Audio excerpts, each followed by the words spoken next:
Coaches, this is Rick from The Art of Tennis. Welcome to episode 27.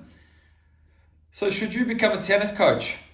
Or maybe you're already a tennis coach and you're wondering whether you should stay being a tennis coach. So we're going to look at that today. For those never been here before, never heard me speak, I do a weekly episode on YouTube to help coaches become better at their craft and a little bit more business savvy. I also have a community that I'm building on the platform School, which you can join below. It's a free community and you will see the link below. So let's get cracking with this. So why would you want to be a tennis coach? So I've got 10 reasons on why I am happy being a tennis coach and why you might be happy being a tennis coach. So let's look at this. Now, firstly, you might be stuck in an office. You might be digging trenches. You might be fixing sprinklers. You might be stacking shelves. You might be, literally just stuck in a little cubicle typing away. Maybe that's for you. But guess what? As a tennis coach, you get to play tennis. For your job, you get to hit tennis balls, tell people how to hit tennis balls. It's a pretty good job, right? Now, I used to be a little bit annoyed when people are like, oh, you get to play tennis all the time. That's nice, because I was trying to be taken seriously as a tennis coach and also as a small business owner. I was pretty committed to doing well with that. So I found that comment a little bit like, oh, it's not a proper job. He gets to play tennis. I was wrong. They were jealous, and it is an absolute honor to be able to play tennis and get paid for it to help other people. So you get to play tennis. It keeps you in the game. Maybe you don't play competitively as much now, but you get to stay involved in the game that you love. And tennis, I think, is a little bit love-hate for those who've competed at high levels, right? The love-hate. The hate is losing and the love is winning. But truly, underneath it all, if you've played this long, you love the game. All right, so number two is the flexibility that tennis coaching gives you. Now, if you're working for somebody else, it's a little bit, there's a few more limitations. You'll need to take what shifts you can get if they're going to keep you on as a coach. However, you could have certain afternoons off. Maybe you've got kids, you need to do a school pickup or school drop-off. Maybe you've got a different course that you have to do at nighttime. Now you can tailor or construct your week to suit your life. It's not a 9 to 5. It's not a 7 till 3 like more a trades hours, 7 till 4. It's often split shift, so early mornings, big gap in the middle of the day, and afternoons. Not everywhere. Some places around the world, you might coach right through the day. If it's, a wealthy, perhaps indoor type of situation, you might have a different schedule there. But flexibility. So personally, that's one of my favorite parts. I've not missed anything of my kids' events or school plays or school assemblies or when they get a little award and we all clap. I haven't missed a single thing in their schooling. They're in now year 10 and year 8. Because if it's a private lesson, I reschedule it. If it's a group lesson, it's harder, but I'll get it covered. So you've got that flexibility. If you run your own business, or maybe you're just a solopreneur, meaning you're one person coaching your own, you got full control over how you do that. If you're working for somebody else, with planning, you can negotiate to have some time off to make sure you're ticking those boxes as well. So flexibility. Number 3, we get to shape people's lives. Okay, so it's not just tennis, is it, right? If it was just tennis, I'm not sure whether I would have stuck with it. It's the life skills that people pick up from tennis, okay? You're teaching confidence, resilience, grit. So these life skills are worth a lot more than a topspin forehand. But you're using tennis as the vehicle to teach all these skills. So it's shaping people's lives. You're making an impact on someone's life.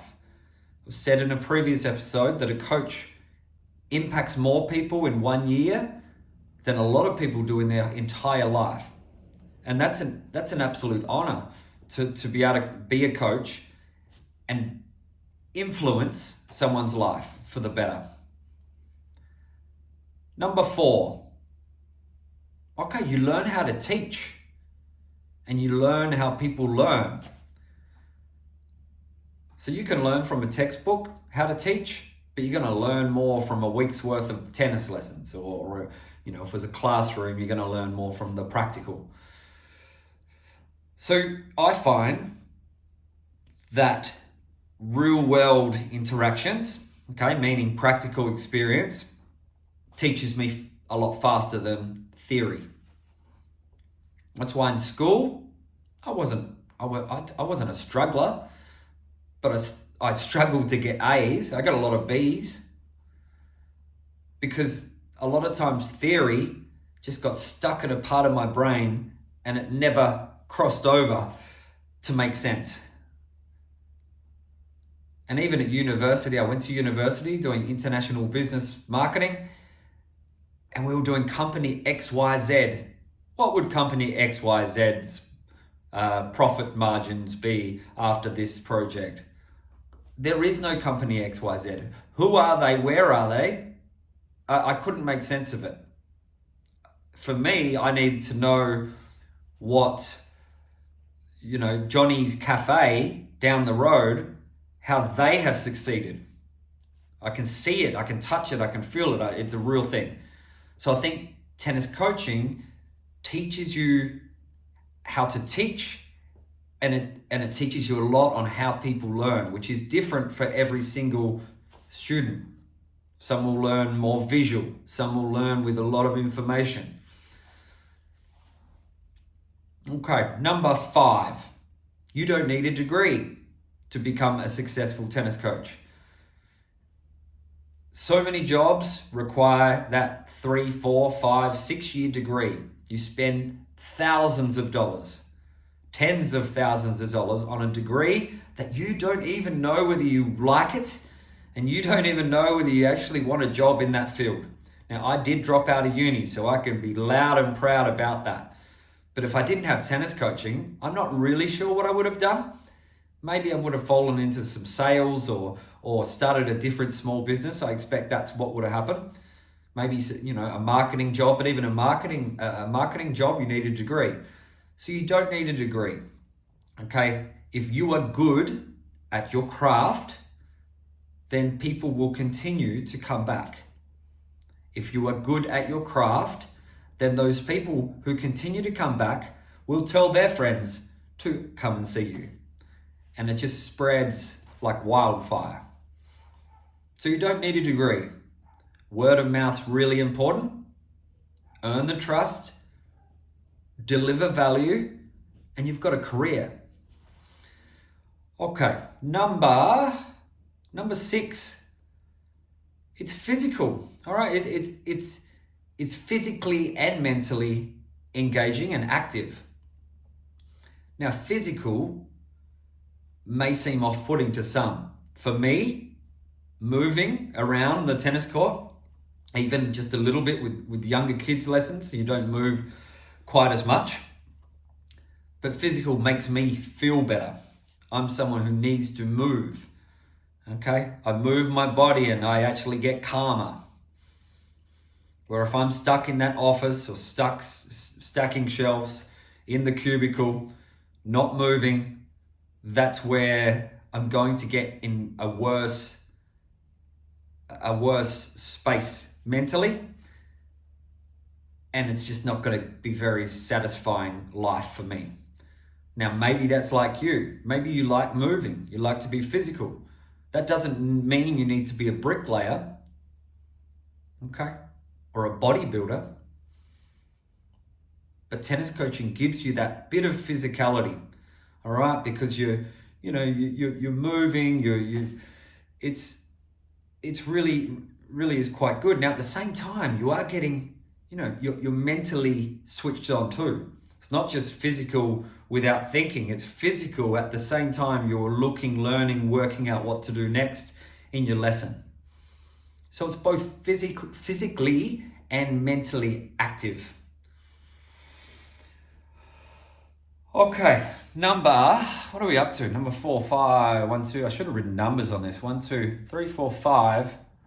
Number 6. So we're up to number 7. Okay, so the drive to compete.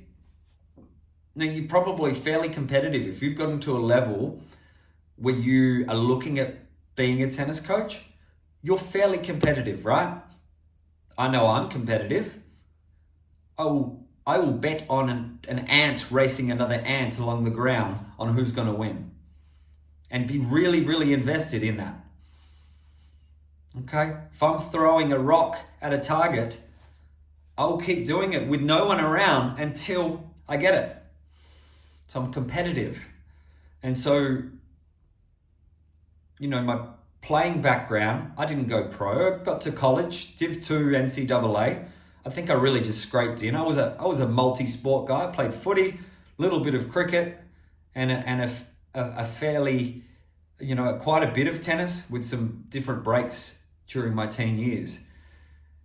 But I'm competitive, and you can keep the competitive drive going through your coaching, right? So, you can compete with your own standards on how you're going as a coach.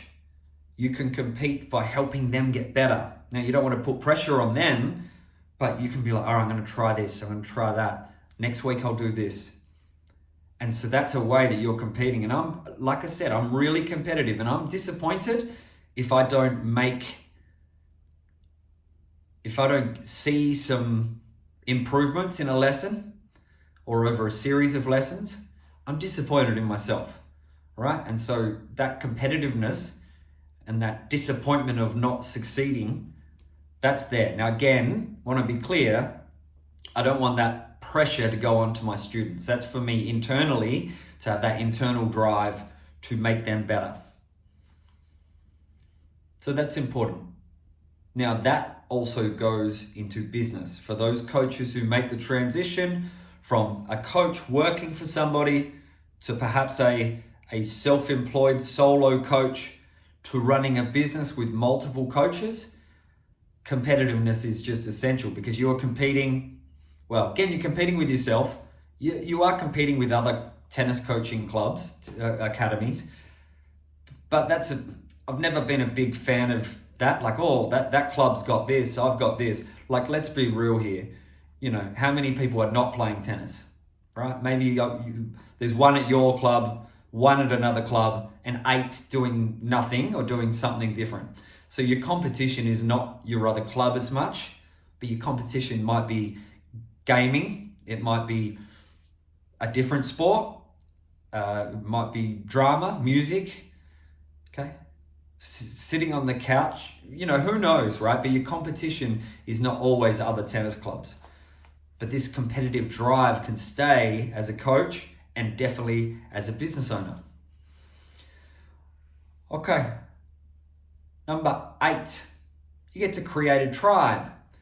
You get to create your own little culture. And how does that happen? That's driven from you. Okay? The attitude you have when you come up, you turn up to your tennis lesson, that attitude is what other people, they will warm to that attitude and bring in more people. And then that's how culture is built. Okay? Culture is built normally driven by the founder of a company or a head coach in this situation. I mean, if you're running a business, you're a founder and you are driving that culture. Okay? Enthusiasm, competitive drive, work ethic, but at the same time having fun giving some high fives, getting pumped up. So that culture is driven, and you get to create your own tribe as a tennis coach. All right, you get to know the players, you get to know the parents. You watch 6-year-olds become 16-year-olds who are playing men's state league. All right, now that's a special thing, seeing them from tiny little nose pickers to literally matching it with the best players around. Okay, but that culture, that sense of belonging, and this doesn't always need to be the competitive kids who are aiming for Div 1 and State League. This might just be a sense of belonging from your kids, more recreational tennis players who are like, I just love coming here. I have fun. I love playing with my friends. The coaches are great, right? But that's culture. That's building a tribe and building a culture. Number 9 is you get to be a mentor. All right. Now, what's the difference between a mentor and a coach? Well, I would say a coach in this situation, coach is more specific to the actual game. All right. What do you need to do to get better? How did you go on the weekend? What do we need to work on? All right, how's that working for you? We're going to do this. But a mentor is where it crosses over to becoming that role model and influence on their life. Now, it's a little bit like number 3. I think it was shaping people's lives. It's a little bit like this, but this is where you might be able to be a sounding board to them. They might have questions, and it might be as they get a little bit older and they've got questions on something different or something at school or something, what they want to do after school or things like that or different things they're excited about. They want to just share, and you get to share your experience and your views, and you get to be a mentor to them. Now, I take that responsibility really, really seriously. And I think that the mentor side of coaching is just so valuable. Okay, that really gives you that purpose. Okay, well, I'm a coach, but I'm mentoring these kids as they grow up in the most important years of their life. But you can also mentor adults. And I've only recently worked that out. I used to couldn't think that way. Maybe I wasn't old enough. But now I realize that adults, they need mentoring. Okay, I'm in a program to help with this, okay, to help with YouTube and to help with building an online tennis coach consultancy business. I needed a mentor. I know a lot of stuff in this, a little bit to here and there, but I needed a mentor, and a mentor is someone, that sounding board. So I think the mentor is really, really important.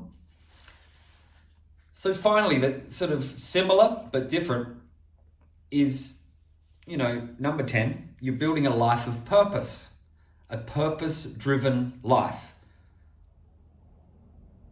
At 20, 25, we start our careers, and we might be finished by 70 or 65 or 75. What are you going to do in that time? All right. What is your role? What impact do you want to have? And that's what a purpose-driven life is. For me, I've reverse engineered my entire life, and I've just done what I wanted to do and become good at it, and kind of reverse engineered rather than, I better do this and then go, I wish I was doing that. It's like, no, we'll do this.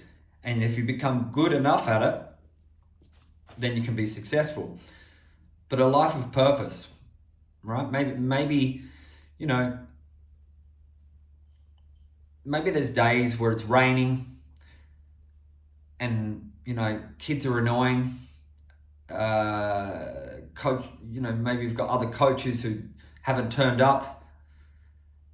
There's bad things going on, but and then you get that parent who says, look, thank you so much. You've completely changed my kid's year or my kid's life, right? Thanks to you, they are now have the confidence to do this. Thanks to you, they have learned so many of these skills on how to deal with adversity that they've become a different person for the better. So that's what a life of purpose is. It's a meaningful life, a memorable life. And you can get there as a coach, one lesson at a time.